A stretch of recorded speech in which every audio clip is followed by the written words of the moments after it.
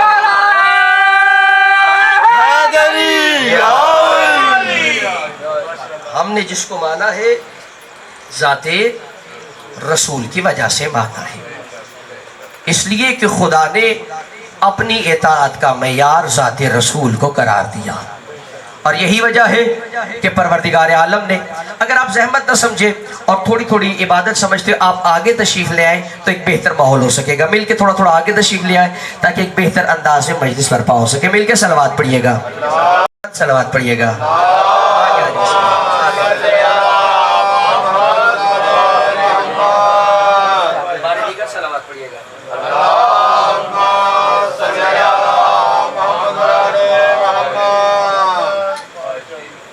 توجہ ہے آپ کی؟ لہذا پروردگار نے اپنے دین کی تبلیغ کے لیے اور اپنے دین کو پہنچانے کے لیے اور اپنے رسول کی اطاعت کا معیار مکمل کرنے کے لیے 1.25 لاکھ انبیاء کو اس کائنات میں بھیجا۔ اور دیکھیے اس تمام انبیاء کے آنے کا مقصد یہ تھا کہ لوگوں تک حق پہنچ جائے، یعنی پروردگار نے 1.25 لاکھ انبیاء کو بھیجا، اس کے بعد ائمہ، اوصیاء، اولیاء کو بھیجا تاکہ لوگوں تک حق پہنچ جائے اور لوگ حق کے ذریعے سے خدا تک پہنچ جائے۔ یعنی حق اتنی اہم چیز ہے کہ اگر کوئی حق تک پہنچ جائے تو وہ حقیقت تک پہنچ جاتا ہے، اور اگر کوئی حق تک نہ پہنچ سکے تو وہ حقیقت کا ادراک بھی نہیں کر سکتا۔ لہٰذا پروردگار نے اپنے دین کو پہنچانے کے لیے اتنی زحمات کی، اپنے انبیاء کو بھیجا، اوصیاء اولیاء کو بھیجا تاکہ لوگ حق کے ذریعے سے خدا تک پہنچے۔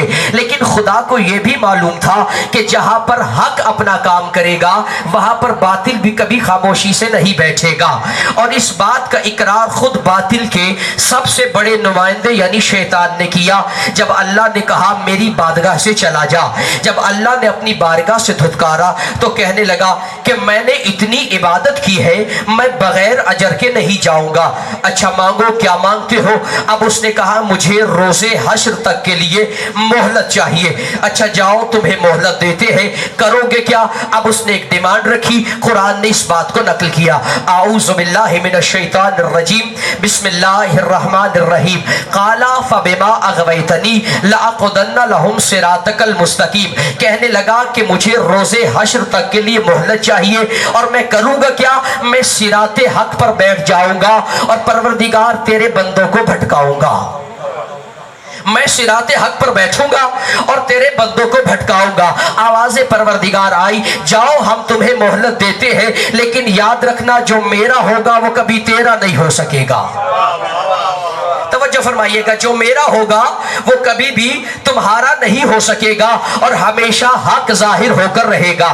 اب شیطان کو پتا چل گیا کہ اگر میں ظاہر ہو کر آؤں گا تو کوئی میرا خریدار نہ ہو سکے گا، لہٰذا اس نے اپنے انداز کو بدلا، اس نے باطل کو حق کے ساتھ خلط کیا اور حق کا لبادہ پہن کر لوگوں کے درمیان آ گیا۔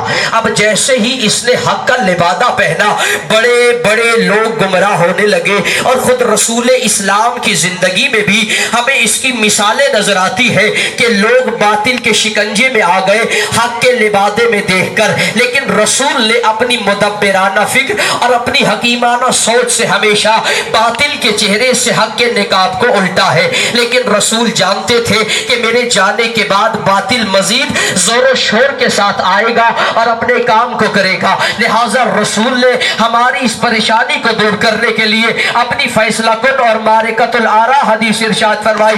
رسول نے فرمایا یاد رکھنا الحق مع علی و علی مع الحق، حق علی کے ساتھ ہے، علی حق کے ساتھ ہے۔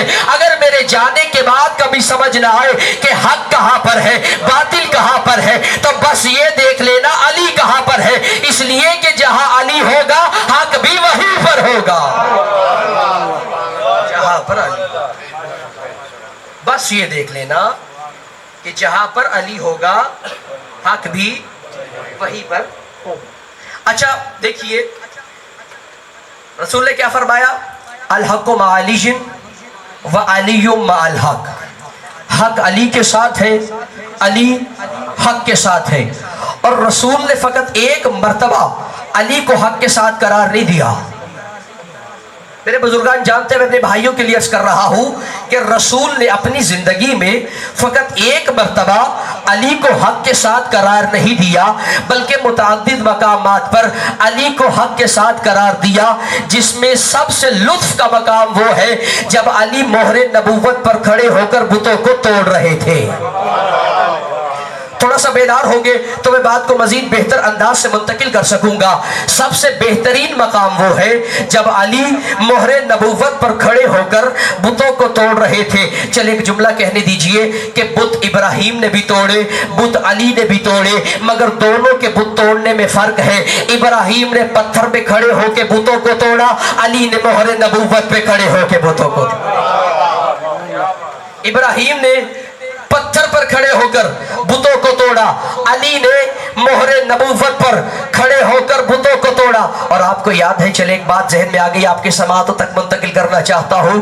جب علی بتوں کو توڑ رہے تھے تو اس وقت بڑے بڑے لوگ آئے اور کہنے لگے یا رسول اللہ ہمیں بھی موقع دیجئے، ہم بھی ان بتوں کو توڑنا چاہتے ہیں. بھائی جانتے تھے یہ بت ہے، یہ آگے سے حملہ نہیں کریں گے. کہا یا رسول اللہ ہمیں بھی موقع دیجئے. اس وقت رسول نے کہا تھا ان بتوں کو وہی توڑے گا جس نے اپنی پیشانی کبھی ان کے آگے نہ جھکائی ہو. ان بتوں کو وہی توڑ سکتا ہے جس نے کبھی بھی اپنی پیشانی ان کے سامنے نہ جھکائی ہو. اور یہی تو وجہ ہے کہ ہمارے برادران جب بھی مولا کا نام لیتے ہیں تو میرے مولا کے نام کے ساتھ کہتے ہیں کرم سلامت رہیے، کرم اللہ وجہہ الشریف. لیکن جب اصحاب کا نام لیتے ہیں تو ان کے نام کے ساتھ لگاتے ہیں رضی اللہ. کبھی ان سے پوچھئے گا کہ جب آپ سب کی برابری کے قائل ہیں تو علی کے نام کے ساتھ کرم اللہ کیوں؟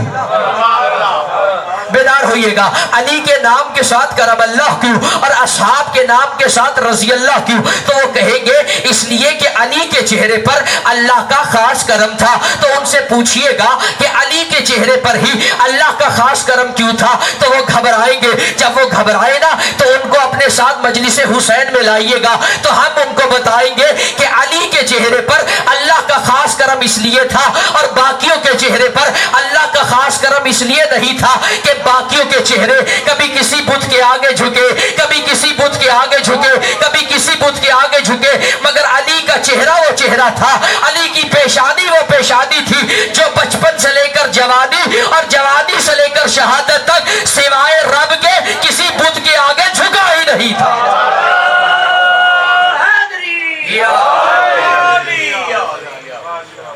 علی کا چہرہ وہ چہرہ تھا، علی کی پیشانی وہ پیشانی تھی جو بچپن سے لے کر جوانی اور جوانی سے لے کر شہادت تک کبھی بتوں کے آگے جھکی ہی نہیں تھی. چلے پھر عظمت ابو طالب پر اگر اجازت ایک جملہ کہنا چاہتا ہوں.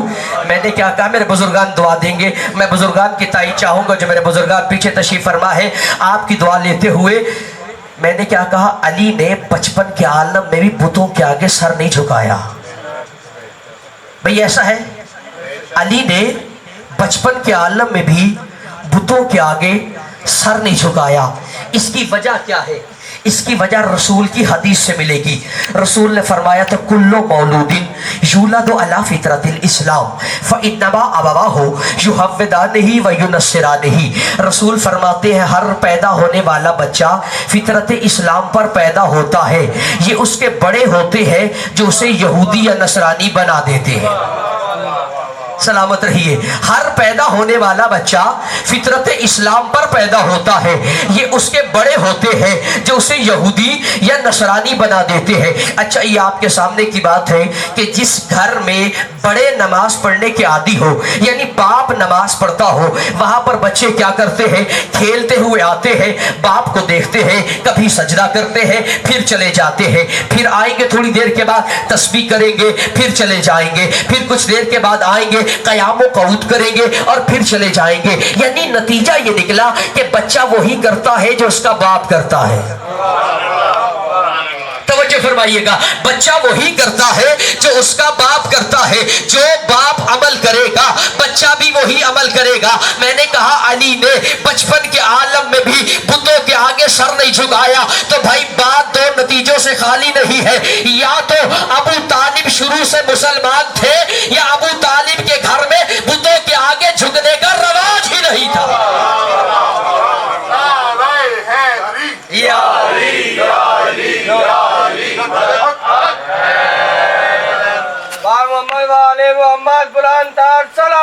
اب آئیے بات کو نتیجے تک لے کر جاتے ہیں۔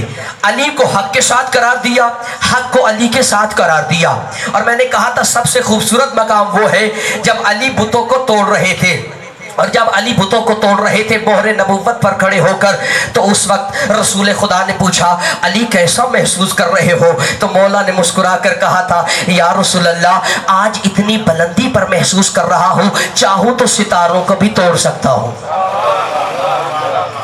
یا رسول اللہ آج اتنی بلندی پر محسوس کر رہا ہوں کہ میں چاہوں تو ستاروں کو بھی توڑ سکتا ہوں۔ اس وقت رسول نے علی کی عظمت کا قصیدہ پڑھا اور فرمایا تھا یا علی طوبی لک انکا مر الحق و طوبی لی ان احمل الحق، اے علی تیرے کیا کہنے کہ تو حق کا کام کر رہا ہے، اور مجھ محمد کے کیا کہنے کہ میں نے حق کو اپنے کندھوں پہ اٹھایا ہوا ہے۔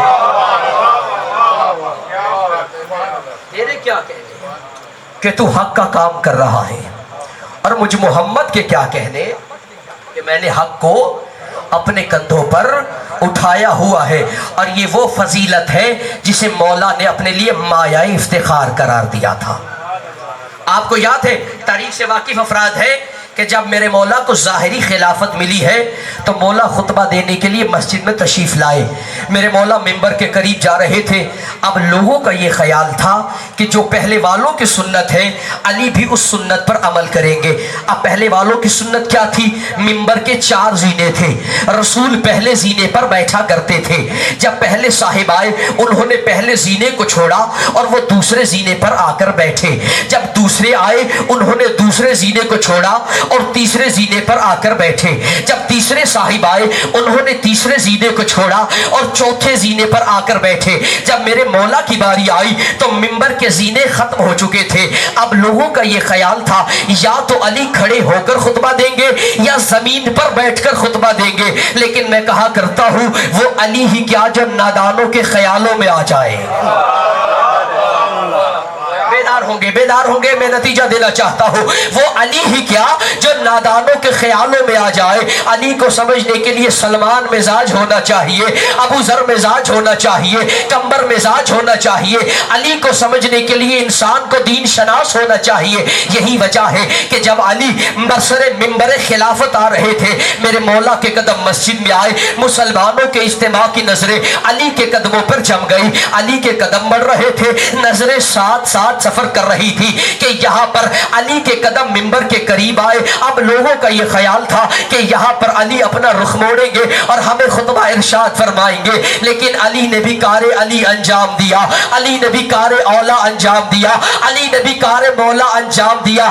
علی نے پہلے پر بھی قدم رکھا، توجہ فرمائیے گا، علی نے پہلے پر بھی قدم رکھا، دوسرے پر بھی قدم رکھا، تیسرے پر بھی قدم رکھا، اور وہاں پر جا کر بیٹھے جہاں پر رسول بیٹھا کرتے تھے۔ اور ایک مرتبہ ایک ایسا جملہ کہا جو آج بھی تاریخ انسانیت کے ماتھے پر جھومر کی طرح لٹک رہا ہے۔ علی حیدر کرار فرماتے ہیں الحمدللہ علی احسان قد رجع الحق علی مکان، تمام حمد ہے اس اللہ کے لیے کہ آج حق اپنی جگہ پر آ گیا۔ سبحان اللہ۔ مل کے